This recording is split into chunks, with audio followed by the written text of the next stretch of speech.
غزوہ بنو المصطلق میں منافقین کی انصار و مہاجرین کو باہم لڑانے کی کوشش۔ غزوہ بنی مصطلق میں منافقین بھی خاصی تعداد میں شریک ہوئے۔ اس سے پہلے کی جنگوں میں وہ اکثر پیچھے رہتے تھے، اس غزوے میں انہیں مسلمانوں کی فتح نظر آ رہی تھی، یوں وہ غنیمت کے لالچ میں ساتھ ہو لیے۔ حدیث القرآن عن غزوات الرسول للدکتور محمد بکر آل عابد، جلد نمبر 1 صفحہ نمبر 318۔ مریسی کے چشمے پر پہنچے تو اسلام اور مسلمانوں کے خلاف منافقین کا کینہ ظاہر ہو گیا۔ اسلام کو جہاں بھی فتح ملتی منافقین مارے غیظ و غضب کے جل بھن جاتے۔ وہ منتظر رہتے تھے کہ مسلمان شکست خوردہ ہوں تاکہ ان کے سینے ٹھنڈے ہوں، مگر جب مریسی میں بھی مسلمان فتح سے ہمکنار ہوئے تو منافقین نے مہاجرین و انصار کے درمیان جاہلی تعصب کو ہوا دینے کی کوشش کی، تاہم وہ بری طرح ناکام ہوئے۔ تب انہوں نے رسول اللہ صلی اللہ علیہ وسلم کو اور آپ کے اہل بیت کو اذیت دینی چاہیے۔ انہوں نے واقعہ افک گھڑا اور انتہائی مہلک نفسیاتی جنگ بھڑکائی۔ آئیے یہ واقعہ زید بن ارقم رضی اللہ عنہ کی زبانی سنتے ہیں، وہ اس کے عینی شاہد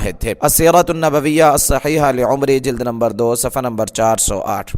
حضرت زید بن ارقم رضی اللہ تعالیٰ عنہ بیان کرتے ہیں کہ میں ایک غزوے میں شریک تھا، میں نے عبداللہ بن ابی کی آواز سنی، وہ کہہ رہا تھا تم ان لوگوں کو کچھ مت دو جو رسول اللہ صلی اللہ علیہ وسلم کے ساتھ ہیں، یہاں تک کہ وہ آپ کو چھوڑ کر بھاگ نکلیں، اور یقیناً اگر ہم مدینہ واپس گئے تو مدینہ کے معزز افراد وہاں کے ذلیل لوگوں کو نکال باہر کریں گے۔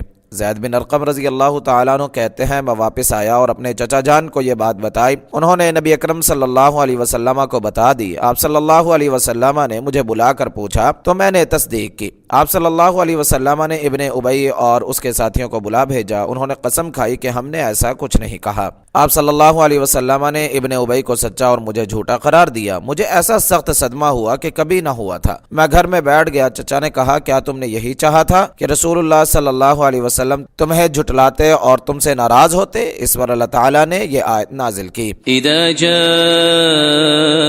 المنافقون قالوا نشهد انك لرسول الله والله يعلم انك لرسوله والله يشهد ان المنافقين لكاذبون۔ یعنی اے نبی جب منافق آپ کے پاس آتے ہیں تو وہ کہتے ہیں ہم شہادت دیتے ہیں کہ بے شک آپ اللہ کے رسول ہیں، اور اللہ جانتا ہے کہ بے شک آپ اس کے رسول ہیں، اور اللہ شہادت دیتا ہے کہ یقیناً منافق البتہ جھوٹے ہیں۔ سورہ منافقون آیت نمبر 1۔ یہ آیت نازل ہوئی تو رسول اللہ صلی اللہ علیہ وسلم نے مجھے بلا بھیجا، یہ فرمان الہی سنایا اور فرمایا ان اللہ قد صدقک یا زید، زید اللہ نے تمہیں سچا قرار دے دیا۔ صحیح بخاری حدیث نمبر 4900، صحیح مسلم حدیث نمبر 2772۔ السیرۃ النبویۃ الصحیحہ للعمری، جلد نمبر 2 صفحہ نمبر 408۔ مریسی کے چشمے پر پیش آمدہ واقعہ جس نے منافقین کی طرف سے اسلامی وحدت پارا پارا کرنے اور جاہلی تعصب بیدار کرنے کی صورت اختیار کر لی تھی، اس کے ایک اور عینی شاہد حضرت جابر رضی اللہ تعالیٰ عنہ بیان کرتے ہیں کہ ہم ایک غزوے میں شریک تھے، ایک مہاجر نے کسی انصاری کو لات ماری، انصاری نے دہائی دی ہائے انصار، مہاجر نے بھی پکارا ہائے مہاجرین۔ آپ صلی اللہ علیہ وسلم نے فرمایا ما بال دعو الجاہلیہ،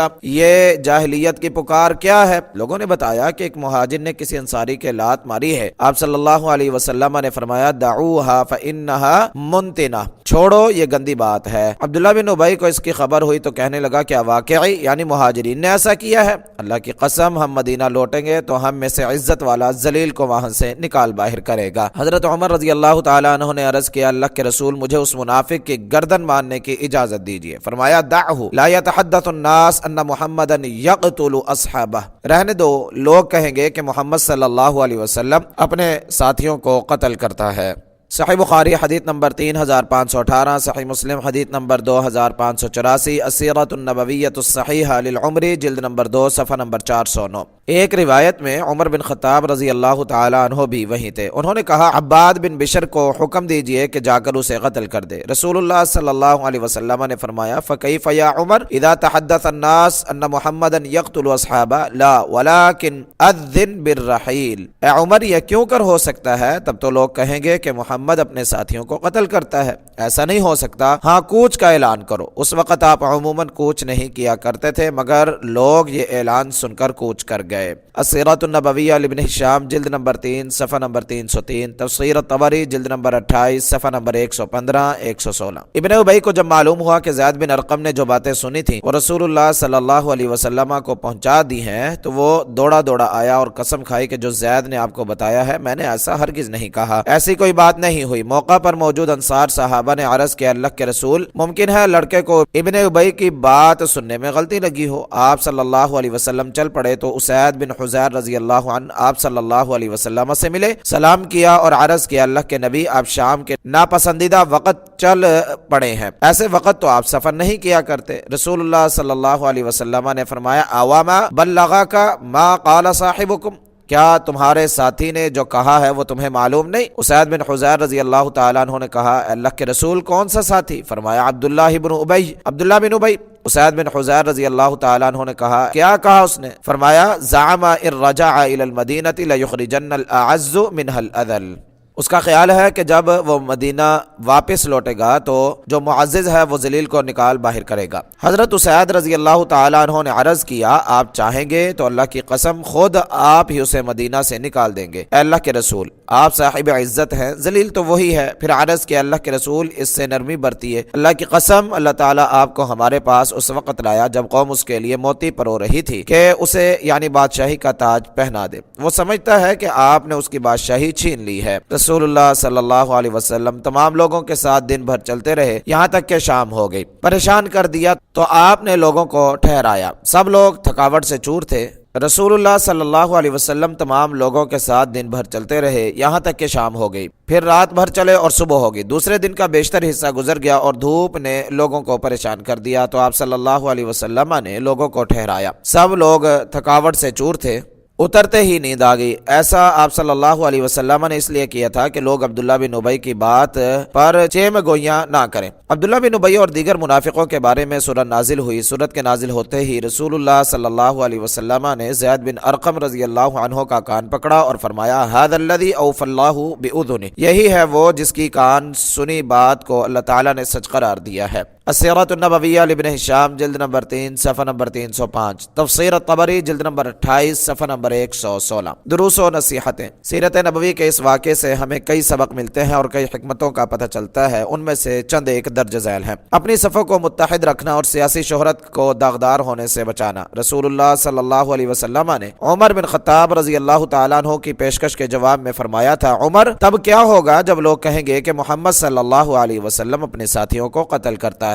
رسول اللہ صلی اللہ علیہ وسلم کے فرمان گرامی سے یہ سبق ملتا ہے کہ جہاں تک بس چلے سیاسی شہرت کو داغدار ہونے سے بچانا چاہیے۔ ایک طرف لوگ یہ کہیں کہ محمد صلی اللہ علیہ وسلم کے ساتھی آپ صلی اللہ علیہ وسلم سے بہت محبت کرتے ہیں، جیسا کہ ایک بڑے سپہ سالار ابو سفیان کی زبانی اس کی تصدیق بھی ہو گئی۔ انہوں نے اسلام قبول کرنے سے پہلے کہا تھا ما رأیت احدا یحب احدا کحب اصحاب محمد محمدا، میں نے کسی کو کسی سے اتنی محبت کرتے نہیں دیکھا جتنی محبت محمد صلی اللہ علیہ وسلم کے ساتھی خود ان سے کرتے ہیں۔ دوسری طرف لوگ یہ کہیں گے کہ محمد صلی اللہ علیہ وسلم اپنے ساتھیوں کو قتل کر دیتے ہیں۔ ان دونوں باتوں کے تاثر میں زمین آسمان کا فرق ہے، اور بلا شبہ اگر ایسا ہو جاتا یا ایسی کوئی بات پھیل جاتی تو دشمن کو مسلمانوں کی صفوں میں گھسنے کا موقع مل جاتا۔ مسلمانوں کے دشمن تھے بھی اس کوشش میں، تاہم رسول اللہ صلی اللہ علیہ وسلم کے حکیمانہ طرز عمل نے انہیں مایوس کر دیا اور وہ ایسا کوئی موقع نہیں پا سکے۔ التربیۃ القیادیہ للدکتور الغضبان جلد نمبر 3 صفحہ نمبر 463۔ مسلمانوں کی صفیں توڑنے اور جاہلی تعصب کو ہوا دینے کے سلسلے میں ابن ابی نے جو کوشش کی تھی رسول اللہ صلی اللہ علیہ وسلم نے اس کے جواب میں درج ذیل نہایت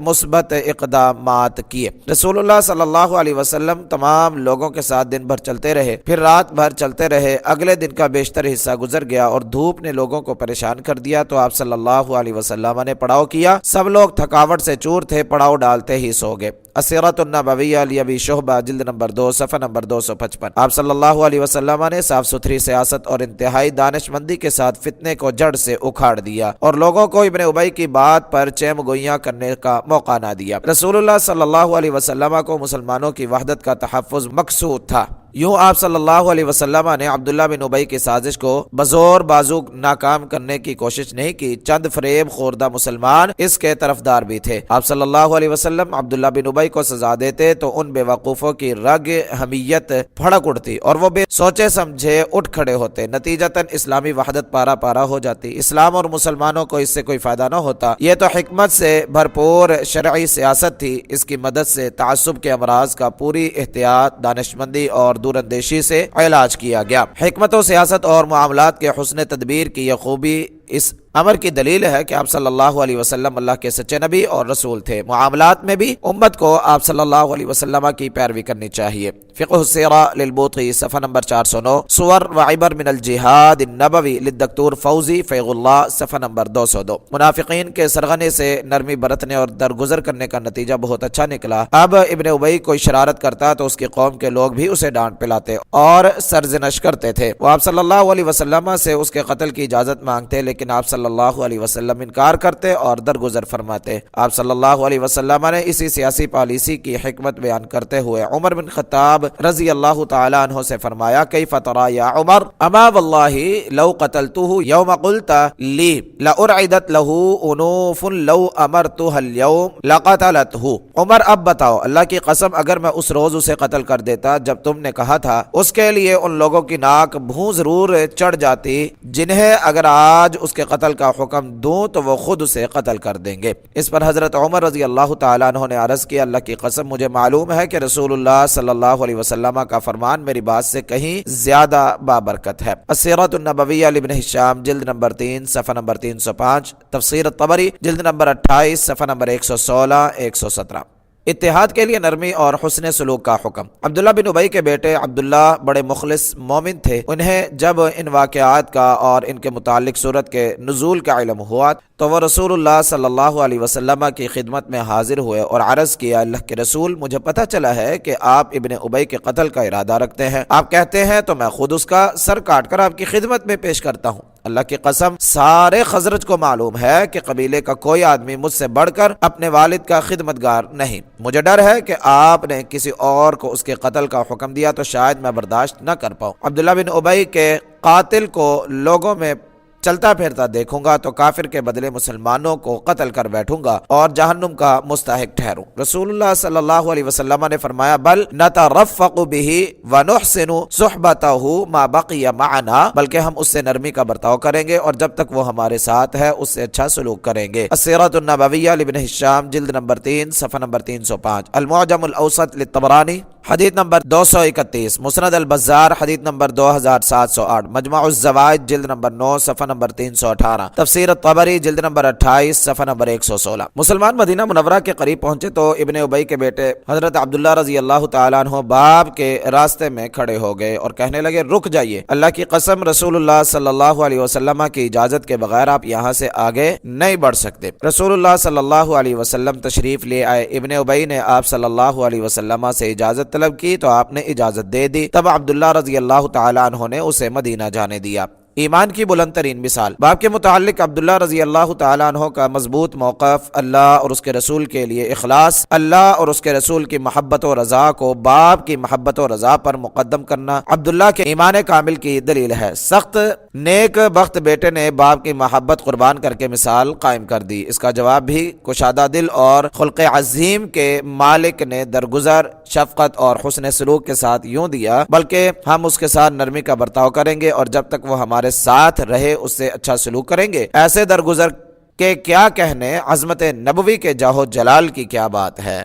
محمد رسول اللہ صلی اللہ علیہ وسلم لصادق ارجون جلد نمبر 3 صفحہ نمبر 163۔ جاہلیت کے تعصب کی بیخ کنی۔ مکروہ تعصب جسے ہم جاہلیت سے تعبیر کرتے ہیں ایک قبیلے یا ایک خاندان تک محدود نہیں رہتا، بلکہ کسی ایک صفت میں مشترک ہونے اور تعاون کرنے پر اس کا اطلاق ہوتا ہے۔ وہ اس صفت سے متصف تمام لوگوں کی مدد کرتے ہیں، خواہ وہ حق پر ہوں یا باطل پر۔ ان کی دوستی اسی قدر مشترک کی بنیاد پر قائم ہوتی ہے۔ جب ایک مہاجر نے ایک انصاری کو مارا تو انصاری نے فوراً دہائی دی، ہائے انصار، اور مہاجر نے بھی پکارا، ہائے مہاجرین۔ رسول اللہ صلی اللہ علیہ وسلم نے یہ سن کر فرمایا، یہ جاہلیت کی پکار کیسی ہے؟ لوگوں نے عرض کیا، اللہ کے رسول ایک مہاجر نے ایک انصاری کے لات ماری ہے۔ آپ صلی اللہ علیہ وسلم نے فرمایا، اسے چھوڑو، یہ گندی یعنی بدبودار بات ہے۔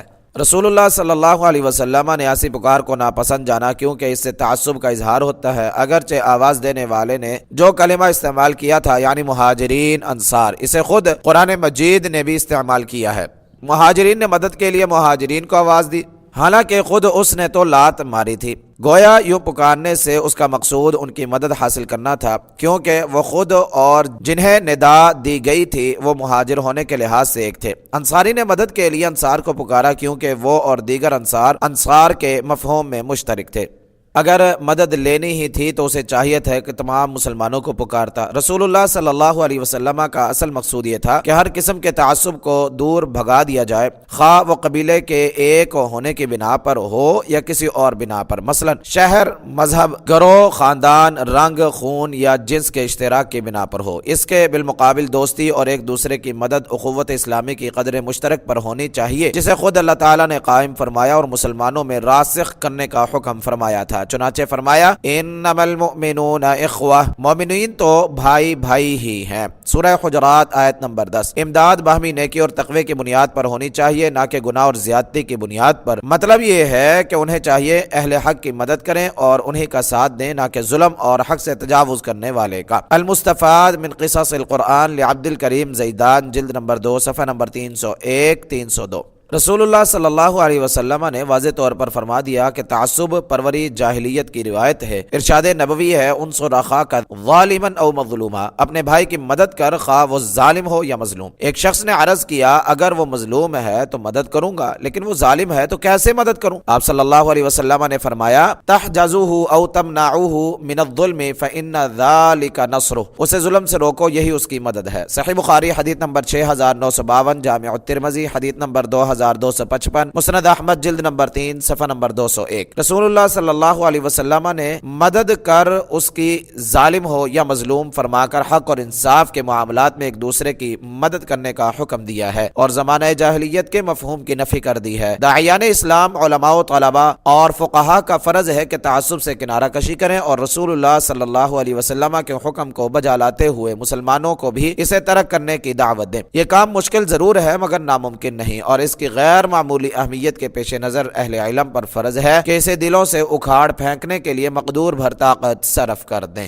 المستفاد من قصص القرآن لعبد الکریم زیدان، جلد نمبر 2، صفحہ نمبر 302۔ غزوہ بنو مستلق کے بعد اسلامی معاشرے کے لیے قرآنی رہنمائی۔ غزوہ بنو مستلق سے واپس آ رہے تھے کہ سورہ منافقون نازل ہوئی۔ امام ترمذی رحمہ اللہ کی روایت میں ہے کہ صبح ہوئی تو رسول اللہ صلی اللہ علیہ وسلم نے سورہ منافقون کی تلاوت فرمائی۔ جامع الترمذی حدیث نمبر 3313۔ اس صورت نے منافقوں کے متعلق بڑی تفصیل بیان کی ہے، ان سے متعلق کئی واقعات و اقوال اور ان کے معاملات اور ان کے جھوٹے بیانات کا ذکر کر کے انہیں رسوا کیا ہے۔ صورت کے اختتام پر مومنوں کو دنیا کی زیب و زینت میں مشغول ہونے سے منع کیا ہے اور انفاق فی سبیل اللہ کا حکم دیا ہے۔ سورہ منافقون کا مطالعہ کرنے سے کئی ایک مقاصد کا پتہ چلتا ہے، ان میں سے چند ایک یہ ہیں۔ صورت نے ابتدا میں منافقوں کے اخلاق بیان کیے ہیں، جھوٹ بولنے کی قباحت کا تذکرہ کیا اور ان کی عام حالت کی عکاسی کی ہے۔ ان کی مذموم صفات کے تذکرے سے سورت کی ابتدا ہو رہی ہے، خاص طور پر ان کا دعوی ایمان میں جھوٹ بولنا، جھوٹی قسمیں کھانا، بزدلی کا مظاہرہ کرنا، نبی صلی اللہ علیہ وسلم اور مومنوں کے خلاف سازشیں کرنا اور لوگوں کو اللہ کے دین سے روکنا۔ بعد کی آیات نے ان کی ہٹ دھرمی اور ان کے عناد کا ذکر کیا اور یہ بیان کیا کہ وہ حق کی دعوت دینے والوں کی نافرمانی کرتے ہیں۔ اس سلسلے میں ان کی نہایت بےہودہ باتیں مفصل بیان کی گئی ہیں، خاص طور پر جو انہوں نے غزوہ بنی مستلق کے موقع پر کی تھی کہ وہ رسول اللہ صلی اللہ علیہ وسلم اور دیگر مومنوں کو مدینہ سے نکال دیں گے اور عزت صرف انہی کو حاصل ہے۔ حدیث القرآن عن غزوات الرسول للدکتور محمد بکر آل عابد، جلد نمبر 1، صفحہ نمبر 327۔ مومنوں کو دنیا کی زینت میں مشغولیت اور منافقین کی مشابہت کے متعلق انتباہ پر سورت کا اختتام ہوتا ہے۔ مومنوں کو زندگی کی فرصت ختم کرنے سے پہلے صدقہ کر لینے کی ترغیب دی گئی ہے۔ صدقہ ہی تو ایمان بالآخرت کی دلیل ہے۔